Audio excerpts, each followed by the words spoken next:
Hi, ನಾನಿವತ್ತು ಹಲಸಿನಕಾಯಿಂದ ಕಬಾಬ್ ಮಾಡೋದು ಹೇಗೆ ಅಂತ ತೋರಿಸ್ಕೊಡ್ತೀನಿ.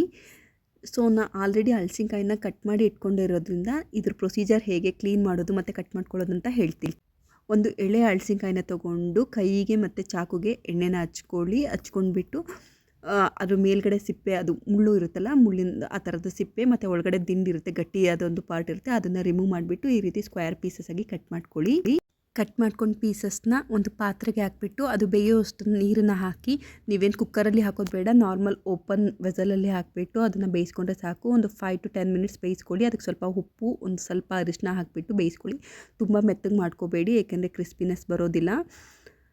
ಸೊ ಇದಾದ ನಂತರ ಅದಕ್ಕೆ ಇಂಗ್ರೀಡಿಯೆಂಟ್ಸ್ ಏನೇನು ಬೇಕು ಮಸಾಲೆಗೆ ಅಂತ ಹೇಳ್ತೀನಿ. ಆಲ್ರೆಡಿ ಮಸಾಲಾಸ್ ತೊಗೊಂಡಿರೋದ್ರಿಂದ ಏನೇನು ಬೇಕು ಅಂತ ಹೇಳಿ 2 table spoon cornflour, 2 table spoon ಅಕ್ಕಿ ಹಿಟ್ಟು, 1.5 ಟೇಬಲ್ ಸ್ಪೂನಷ್ಟು ಮೈದಾ ಮತ್ತು 1 ಟೇಬಲ್ ಸ್ಪೂನಷ್ಟು ಖಾರದ ಪುಡಿ ತೊಗೊಂಡಿದ್ದೀನಿ. ನೀವು ಖಾರದ ಪುಡಿ ಮತ್ತು ಉಪ್ಪನ್ನ ನಿಮ್ಗೆ ರುಚಿಗೆ ಹೇಗೆ ಬೇಕೋ ಹಾಗೆ ನೋಡಿ ಹಾಕ್ಕೋಬೋದು. ಮತ್ತು ನಾನಿಲ್ಲಿ ಅರ್ಧ ಟೇಬಲ್ ಸ್ಪೂನಷ್ಟು ಮೆಣಸಿನ ಪುಡಿ ತೊಗೊಂಡಿದ್ದೀನಿ, ಕಾಳು ಮೆಣಸು ಪುಡಿ ಮತ್ತು ಅರಿಶಿನ ಸ್ವಲ್ಪ ಹಾಕ್ಕೊಂಡಿದ್ದೀನಿ. ನೀವು ನಿಮಗೆ ಟೇಸ್ಟ್ ಹೇಗೆ ಬೇಕೋ ಹಾಗೆ ನೋಡಿ ಹಾಕ್ಕೋಬೋದು ಉಪ್ಪು ಮತ್ತು ಖಾರನ. ಸೊ ನಾನು ತೊಗೊಂಡಿರೋ ಕ್ವಾಂಟಿಟಿಗೆ ಇಷ್ಟು ಖಾರ ಸಾಕು ಅನ್ನಿಸ್ತು, ಹಾಗಾಗಿ ನಾನು ಇಷ್ಟು ಹಾಕ್ಕೊಂಡಿದ್ದೀನಿ. ಸೊ ಆಲ್ರೆಡಿ ಎಲ್ಲ ಇಂಗ್ರೀಡಿಯೆಂಟ್ಸ್ ಹಾಕ್ಕೊಂಡಿದ್ರಿಂದ ನಾನು ಕ್ವಾಂಟಿಟಿನ ಹೇಳ್ತಾ ಇದ್ದೀನಿ. ಮತ್ತು ನಾನು ಇದಕ್ಕೆ ಸ್ವಲ್ಪ ಗರಂ ಮಸಾಲ ಪೌಡ್ರನ್ನ ಹಾಕ್ಕೊತಾ ಇದ್ದೀನಿ. ಇದು ನೋಡಿ, ಇದು ಸ್ವಲ್ಪನೇ ಹಾಕ್ಕೊತಾ ಇದ್ದೀನಿ, ನನಗೆ ತುಂಬ ಗರಂ ಮಸಾಲ ಇದ್ರೆ ಇಷ್ಟ ಆಗಲ್ಲ, ಹಾಗಾಗಿ ಸ್ವಲ್ಪ ಹಾಕ್ಕೊತಾ ಇದ್ದೀನಿ. ಮತ್ತು ಒಂದು ಸ್ವಲ್ಪ ನಿಂಬೆಹಣ್ಣಿನ ರಸ ಹಾಕ್ಕೊತಾ ಇದ್ದೀನಿ, ಕರಿಬೇವನ್ನ ಹಾಕ್ಕೊತಿದ್ದೀನಿ. ಕರಿಬೇವು ಆದರೆ ತುಂಬ ಚೆನ್ನಾಗಿರುತ್ತೆ ಫ್ಲೇವರ್ಸ್ ಅಂತ ಹೇಳಿಬಿಟ್ಟು, ತಿನ್ಬೇಕಾದ್ರೆ ಚೆನ್ನಾಗಿ ಕ್ರಿಸ್ಪಿಯಾಗಿ ಸಿಗುತ್ತೆ ಅಂತ.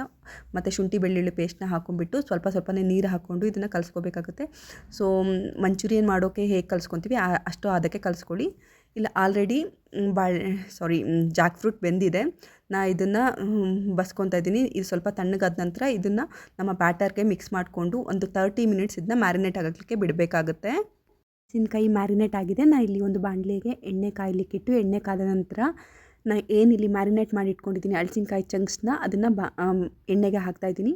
ಸೊ ನಾನು ಇಲ್ಲಿ ಯಾವುದೇ ಆರ್ಟಿಫಿಷಿಯಲ್ ಕಲರ್ಸ್ ಆಗಿರ್ಬೋದು ಅಥವಾ ಬೇರೆ ಏನೇನೂ ಆ್ಯಡ್ ಮಾಡಿಲ್ಲ. ಮತ್ತು ಕೆಲವೊಬ್ಬರು ಕಬಾಬ್ ಮಾಡ್ತಾ ಅದಕ್ಕೆ ಎಗ್ಸ್ ಆ್ಯಡ್ ಮಾಡ್ತಾರೆ, ನಾನು ಎಗ್ಸ್ ಆ್ಯಡ್ ಮಾಡಿಲ್ಲ. ಇನ್ ಕೇಸ್ ಬೇಕಂದರೆ ಎಗ್ ವೈಟ್ಸ್ನ ಮ್ಯಾರಿನೇಷನ್ ಮಾಡೋಕ್ಕಿಂತ ಮುಂಚೆ ಮಸಾಲಾಗೆ ಮಿಕ್ಸ್ ಮಾಡ್ಕೋಬಹುದು. ಸೊ ನೀವು ಮೀಡಿಯಮ್ ಫ್ಲೇಮಾಗಿ ಈ ರೀತಿ ಪಕೋಡನ ಕರಿತೀರಲ್ಲ ಆ ರೀತಿ ಕರಿತೀನಿ. ಒಂದು 2 ಮಿನಿಟ್ಸ್ಗೆ ಒಮ್ಮೆ ಟರ್ನ್ ಮಾಡ್ತಾ ನೀಟಾಗಿ ಕರ್ಕೊಳ್ಳಿ. ಇದು ತಿನ್ನಲಿಕ್ಕೆ ತುಂಬ ರುಚಿಯಾಗಿರುತ್ತೆ. ಪ್ಲೀಸ್ ಒಮ್ಮೆ ಟ್ರೈ ಮಾಡಿ, ಮತ್ತು ಇಷ್ಟ ಆದರೆ ಲೈಕ್ ಮಾಡಿ ಮತ್ತು ಸಬ್ಸ್ಕ್ರೈಬ್ ಮಾಡಿ. Thank you.